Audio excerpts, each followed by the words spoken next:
Good gain of 9 on first down. That last catch short of the marker by just a yard leaves him with a very manageable 2nd and 1.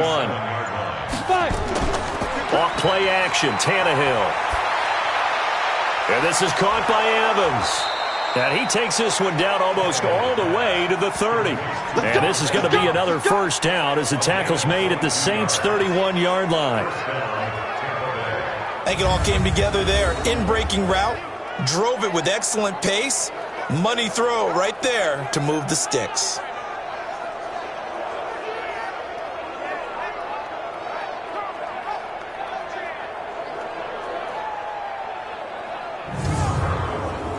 Tannehill on the offense with a 1st and 10. And he's 4 for 4 now, throwing the ball to start the drive. Now Tannehill looking left side, and he's got a man. It's Vaughn.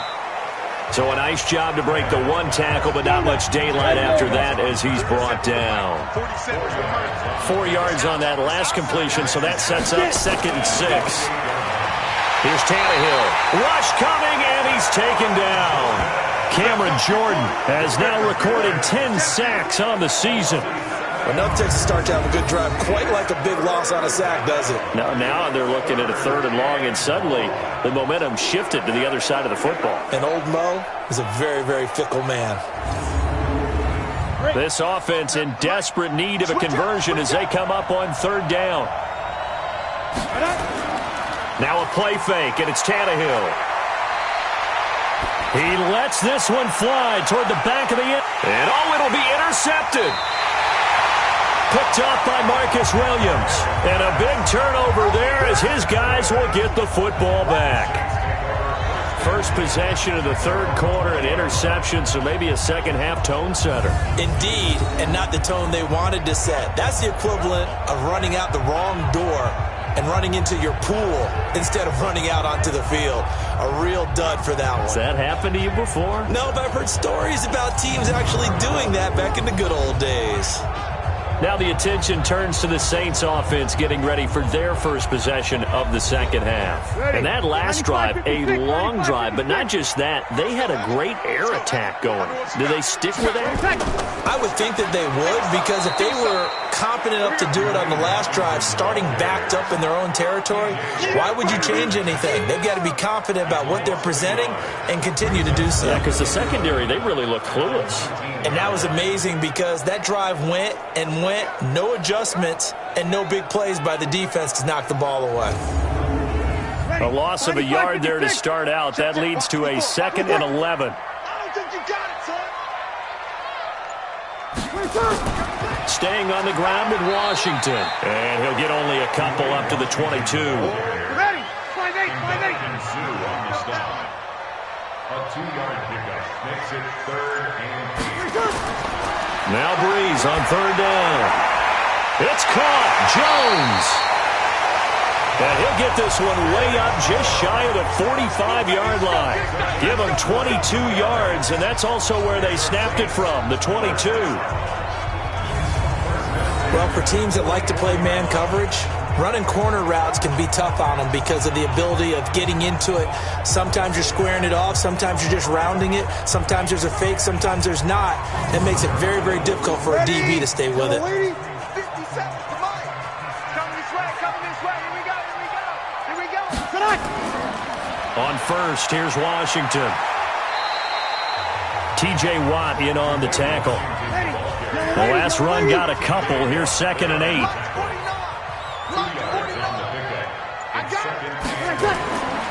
Here's Breeze. And brought in by the tight end Cook. And they went the wrong way there. Losing yardage back at the 43-yard line. This will be a 2-yard loss on the play. And that's going to lead to a 3rd and 11. A pass for negative yardage, obviously no good. Maybe he shouldn't have thrown it, or maybe he shouldn't have caught it. I think we were seeing it at the same time, weren't we? Maybe you let that one go, right? Because you can see the lost yardage about to develop.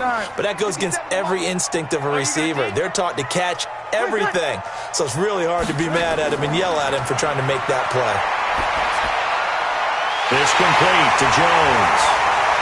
And he's going to get this down to the 35-yard line. And this is going to lead to another first down as the tackle's made at the Bucs 35.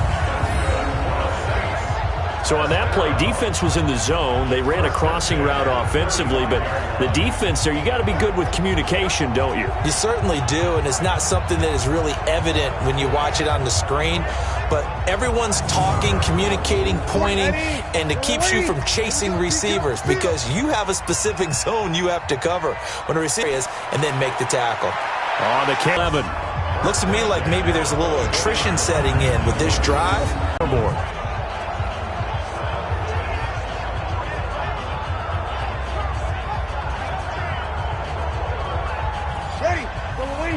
And not much. Maybe a yard down to the 23. A minimal gain there on the 8th play of the drive. Right there. 54. Right there. Right there. 54. It's third down. From the gun on third down. Breeze. And it's going to be incomplete. He was able to catch it there on the right sideline, but out of bounds, says the line judge. And it's going to bring up fourth down. You and I watched film yesterday, and you told me to watch his feet. Well, for whatever reason, his footwork just looked off on that throw. And you always love it when the next defensive back talks quarterback mechanics, right? Well, but you're good at it. Well, I try, all right? I don't know how good I am, but it doesn't take much to tell. His mechanics are off a little bit, exactly what you described. Footwork, that led to the incompletion.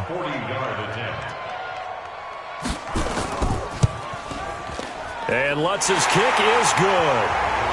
And that will get the lead up to 14.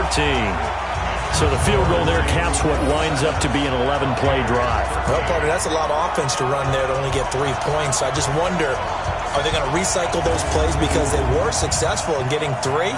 Or do you go to another section of the playbook trying to find ones that get you into the end zone and get you 6?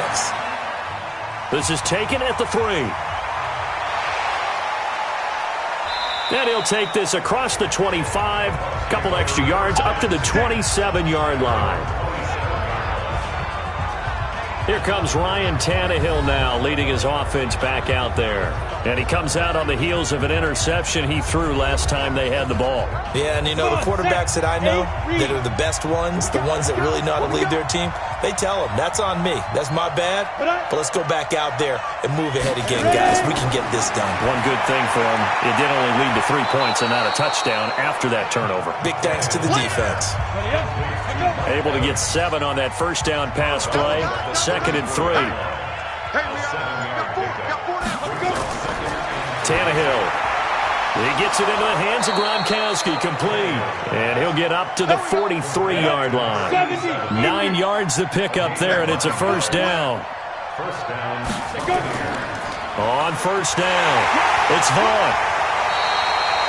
Demario Davis, who was the Saints' leading tackler in his first year in New Orleans, in on the stop. 1-yard gain. Brings up On 2nd and 9, Tannehill. And that's caught inside the 30. A gain there of 30 big ones. Obviously, they're not where they want to be right now on the scoreboard. Big plays like that, though, that'll trend them in the right direction. Yeah, a few more like that, they'll be right back in the game. And if they can continue to do that, maybe they'll inspire their defense as well. They'll get a few stops.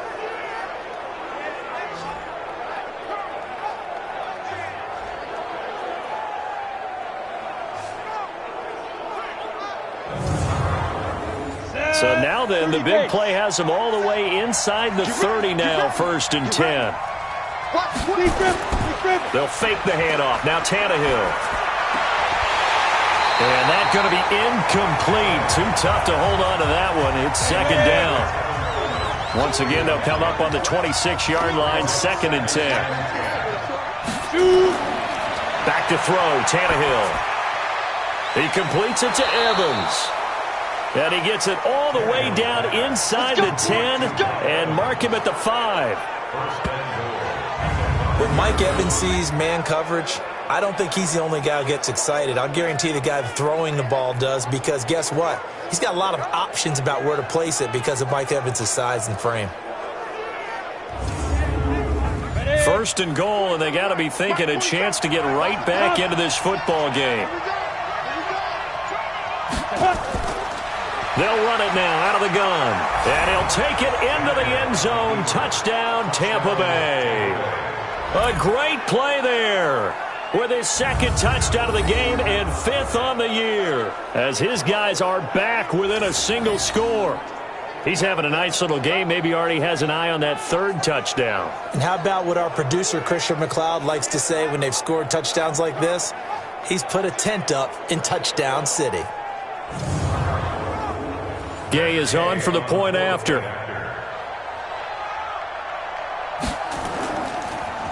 And oh, it's blocked. It's picked up, a live ball here, remember. Weaving through traffic, and now he's free. The 30, 10, 5, and he takes it the distance across the goal line for 2 points.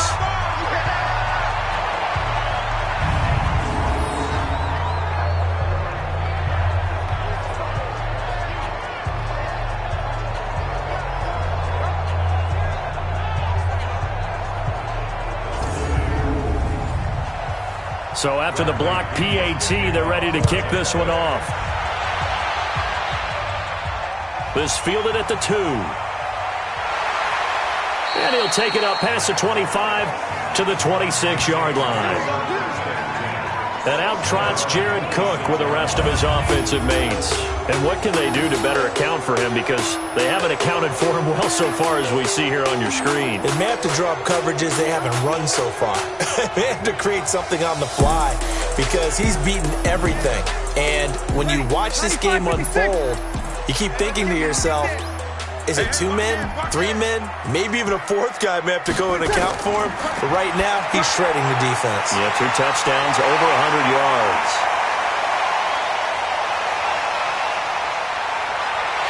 And he'll take it into the end zone for the Saints touchdown. Emmanuel Sanders, his 2nd touchdown on the season. And the Saints able to stretch that lead out further. As a former DB, you might not like to see that, but from a wide receiver's perspective, those are the plays they dream of. Correct on both counts, all right? Because once he took off, I mean, let's face it, that should have been done in Big Sky Country. Aren't any speed limits out there? And off he went. Glad I wasn't the one trying to chase him.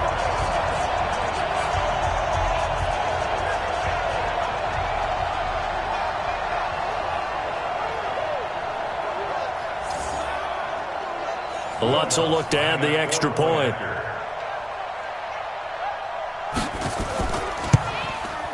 And that'll make this a 3-score game as the lead moves to 17. And we can break that scoring drive down pretty easily. 1 play, long touchdown pass into the end zone.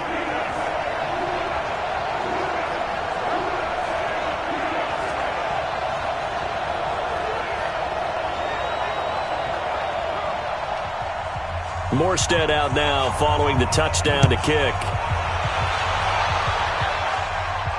This is taken at the 3. And he'll make it across the 20 as his guys will set up shop at the 23-yard line. Here comes the Tampa Bay offense now heading back out onto the field.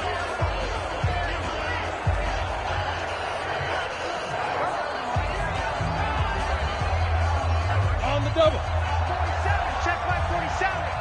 Here I come. 5. They begin the drive with Coleman. And they'll get him down after a pickup of 8, 2nd and 2. Ready? He's brought down at the 31. Hey, 8 yards on the pickup. Brings up 2nd and 2. Now. They will run again with Coleman. And they get him down, but not before he takes it across the 40-yard line. Come on, baby. Let's go. 2nd and 2 is prime time for a little bit of a gamble, isn't it? Open up the playbook, go play action, toss that bad boy deep. But in this situation, go ahead and give it to your back. Let him pick up a 1st down. Keep the sticks moving. Under a minute to go in this 3rd quarter as they come up 1st and 10. Let's bring it. Let's go. Let's get it. Out of the gun, Tannehill with a catch made by Johnson. A gain of 6 there on 1st. Good throw, good catch, but I really like the route. The drag and being able to run away from defenders, hard to stick with them for that long. Yeah, better against man than zone, or? Better against man, because now you're running away from someone and you're not running into a defensive player in another zone. 6 yards was the pickup on the last completion, so here's 2nd and 4. Coleman now, and he'll be brought down right at midfield after a gain of only a couple. This offense in desperate need of a conversion as they come up on 3rd down. Back now here live in New Orleans. It's Buccaneer football, but they've got work to do. They find themselves behind here to start the 4th quarter. The Bucs on 3rd down. They're at 50%, 4 for 8. Here it's 3rd and 2. From the 50, it's Tannehill. And that is incomplete.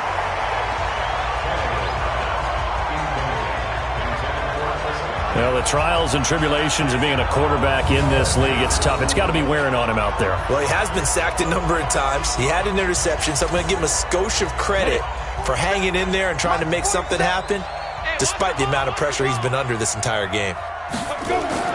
Here we go on 4th, Tannehill. And he's got a man. It's the tight end, Howard, complete. And they'll get him down as he's inside the 40. That's good for a Buccaneer first, a pickup of 12 yards. Now it's Tannehill. Quickly to Gronkowski. That's caught. 5 yards on the catch there. Brings up 2nd down. 2nd and 5 after the 5-yard completion on 1st down. Now whistles here before the snap. Looked like one of the Bucs may have moved. And that'll be accepted, of course, and that moves him back 5. A false start penalty, and now they're back to needing 10 yards on 2nd down. Throwing again is Tannehill. Johnson's got it complete. Without the previous penalty, that would have been a 1st down. Instead, it's just a gain of 10. The last catch nearly got him a first, but it did not, and they'll try to convert on 3rd and inches. Now Tannehill. Now he'll dump it underneath to his running back, complete. And this is going to be another 1st down as the tackle's made at the Saints 19. There are a lot of tough routes to try and cover. When you see a runner come out of the backfield and run this angle route, looks like they're going to the flat, and then they put their foot in the ground and cut back sharply inside. Not easily covered, and then when they catch it, good momentum built up by them as well. And able to pick up the first. Tannehill in the offense with a 1st and 10. And he's 5 for 6 now throwing the ball on this drive. And they go the wrong way here. Knocked back to the 20. It's a loss of a yard there, and now 2nd down.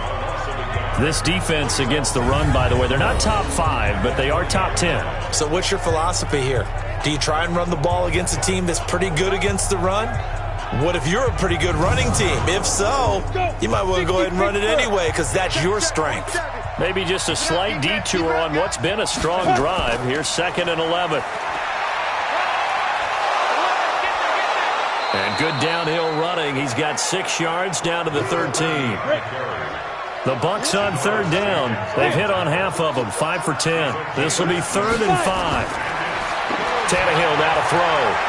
He finds his tight end, Howard. That's complete. Good defense holds him to only a yard, and it'll be 4th down.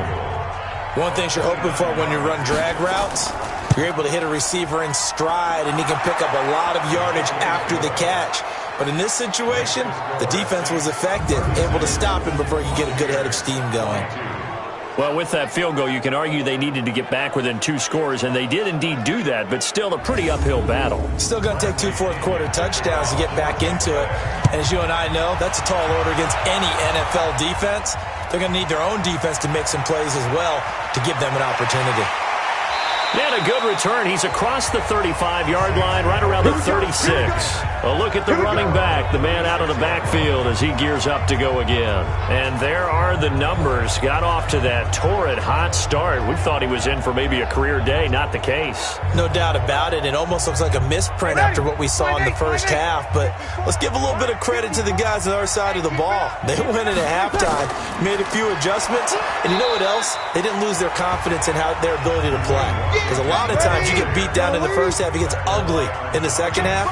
They've come out with a new resolve and a renewed determination. From the 38, Breeze. It's caught by Sanders. And this is going to lead to another first down as the tackle's made at the Bucs 37. Charles, you said earlier this defense is probably going to need to hold these guys right around 20 or under that if they were going to have a chance. It was evident pretty early on that wasn't going to happen. Yeah, they left 20 behind a long time ago in this game, didn't they? It looks like they're headed towards a big, big number. But 20 was the threshold because that kept them in the ball game and kept the pressure off of their own offense. Breeze now perfect since the second half started. 7 of 7. It's 1st and 10. Here's Breeze to throw. That'll be complete to Cook. 7 yards, the pickup on the pitch and catch. Another nice pickup through the air, and I think a lot of people might expect them to run the ball in this situation, Brandon, but with this lead, they're electing to throw the football. Swings, slants, quick outs, things that they consider safe.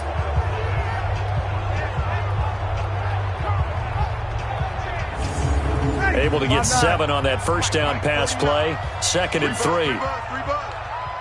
49 's a mark. Breeze, a quick throw out to Thomas. And he works it to the 30-yard line here, right at the 30. That catch good for only a yard, and it'll be 3rd down.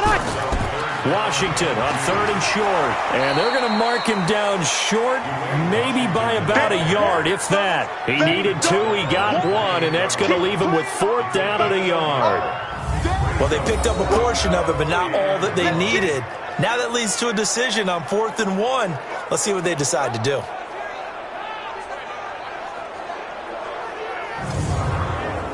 On 4th down, off goes Drew Brees, and on comes the Saints kicker Will Lutz for the field goal attempt. This to make it a 3-score game late. They're not going to get it. They try to move the chains with a surprise, but it's a turnover on downs. They pass up the 3, fake it. It doesn't work. And the Buccaneers defense holds, and they get the football back.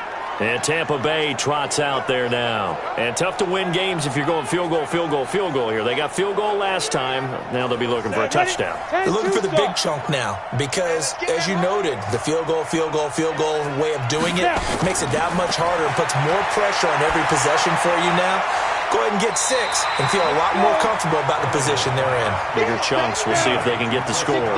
Just a yard on the catch there. It'll be 2nd and 9. Throwing again on 2nd down. Tannehill. And this is caught by Evans. That throw good for only a couple. It brings up 3rd down. The Bucs on 3rd down. They've converted 5 times in their many chances thus far. This is 3rd and 8. Here's Tannehill. He finds his target. It's Evans. And they'll get it up just short of the 45 at the 44. 10 yards there and a Buccaneer first down. 4th quarter, every drive so critical, and you figure may only get one more shot after this, so a touchdown's imperative on this drive. It is, but you also have to think to yourself in play calling, don't hold anything back. Don't save it for the 2nd touchdown. You got the first one for the 2nd one to even matter. Check.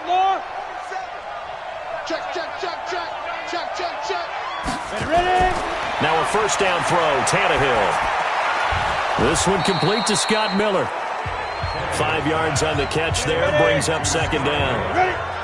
2nd and 5 after the 5-yard completion on first down. To throw is Tannehill. And this is what here? Incomplete, they say. It looked like it was intercepted, but he apparently did not get the 2 feet down in bounds. This defense was definitely alert to the possibility of the deep ball, and they were more than ready for it. They've got the lead, 4th quarter. Maybe can expect more passes like that downfield. It's a tough one right there. He ran right into the teeth of the blitz as the linebacker was freed up in order to stuff that one for a loss. I think quarterbacks got to see that. Got to find a way to audible into something a little more advantageous. All right, they're going to try and keep hope alive here on 4th down. They're going for it. They snap it to Tannehill. He'll rifle this one deep right side. And that is incomplete. Bruce Arians takes a shot there, but his guys come up empty. And the Saints are going to get it back and in great shape. So they really needed points here in a two-score game. Could not come away with anything there on fourth. And while we know they're a little bit discouraged here, they can't check out of this game. You and I have called a good number of games over the course of our career where we've seen these types of situations. Teams get the ball back, and that miracle does occur. So they can't let that dream go just yet. They have to get stout on defense here. Yeah, right now really hoping for a turnover. Ready. Yellow waiting. Yellow waiting. You can't block me. You can't block me. They fake the give. Here's Breeze. And this is Cook with the grab. And he gets this inside the 35-yard line. It'll be a Saints first down on a pickup of 13. Well, how about this aggressive approach? Got the lead, fourth quarter, continuing to throw the football. Are you thinking about Super Bowl 51? Atlanta had the lead against New England, and they ended up giving it up? I was going to say, don't say it, but you did say it. I did, didn't I? Yeah, anybody watching Atlanta, our apologies. And they'll bring him down at the 13-yard line. 9 yards to pick up there, and it's a first down. Well, I don't think there's any question, Brandon, at this stage. The stop troops, the defensive guys, they got to use their 3 timeouts here. They've got to stop them and get the ball back. Yeah, if you're in that 2 to 3 score deficit window that they're in now, you got to get it ASAP. Yeah, no doubt about it. Stop them, use your timeouts. Easier to move the ball on offense without timeouts than to stop them on defense without using them. Now Breeze lost the football.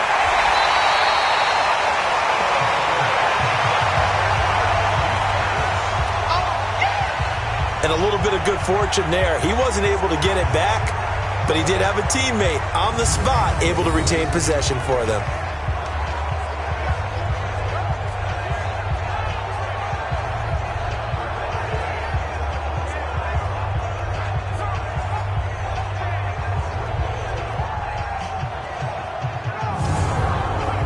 They don't need to run another play here before the 2-minute warning.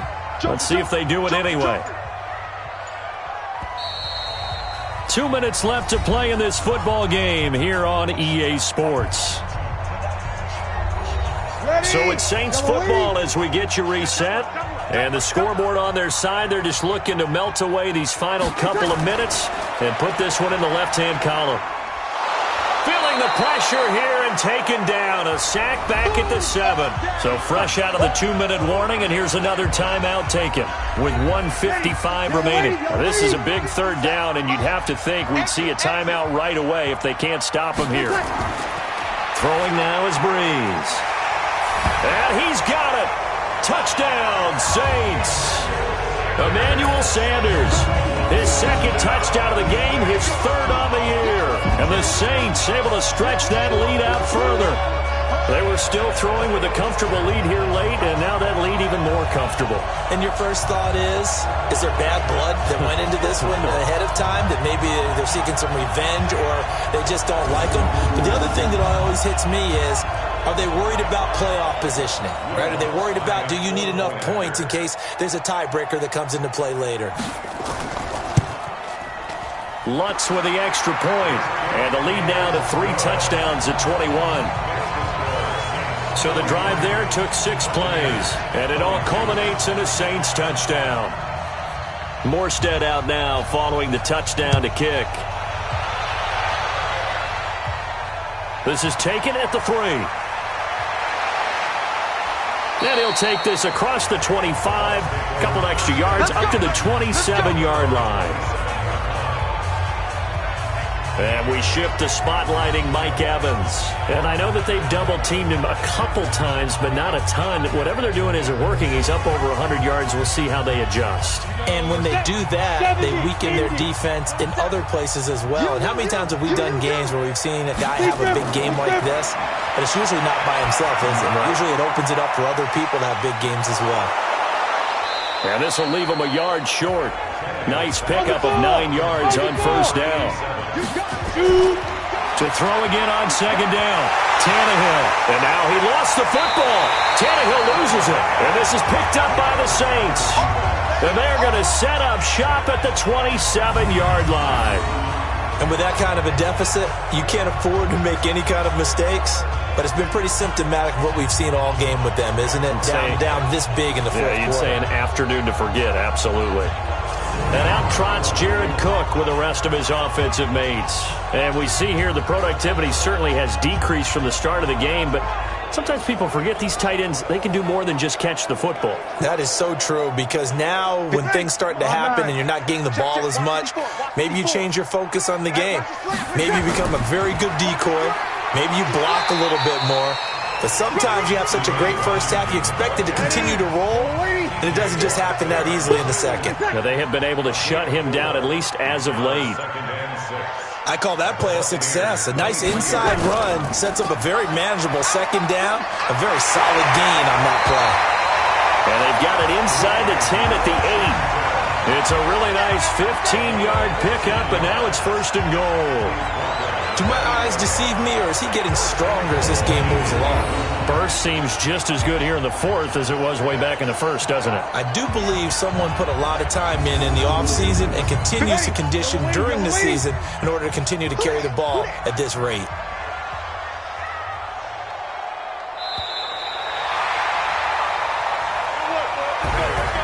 Well, Charles, it's one thing to win. It's another thing to win and put up the amount of points that they did. Boy, were they clicking on offense. They can't help but feel great about themselves, can they? I mean, what a game to put up that number of points, continually feel like they're moving the ball and things are working and clicking. They think that they can bottle this and carry it with them. And as an offensive coordinator, you just don't think you can do anything wrong. Whatever you call, run, pass, it's all going to work. That's called being in the zone. So for New Orleans, they boost their record up to a strong 4-1. And they will hit the road next week for a date with the Jacksonville Jaguars. Meanwhile, for Tampa Bay, it was a good first month, but they'll fall to 4-1 as they suffer their first loss. And they'll get a chance to redeem themselves at home next week.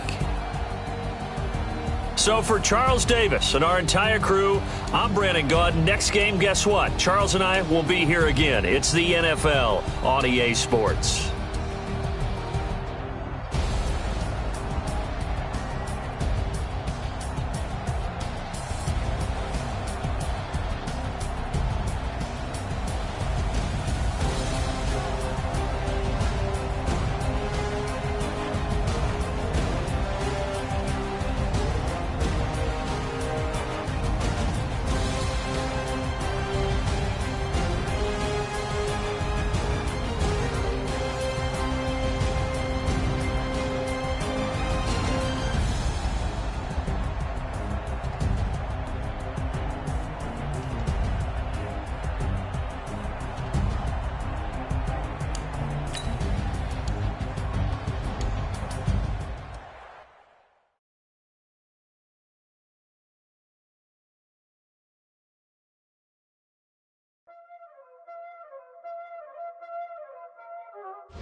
Y'all already know what time it is, huh? Playing skills, you did.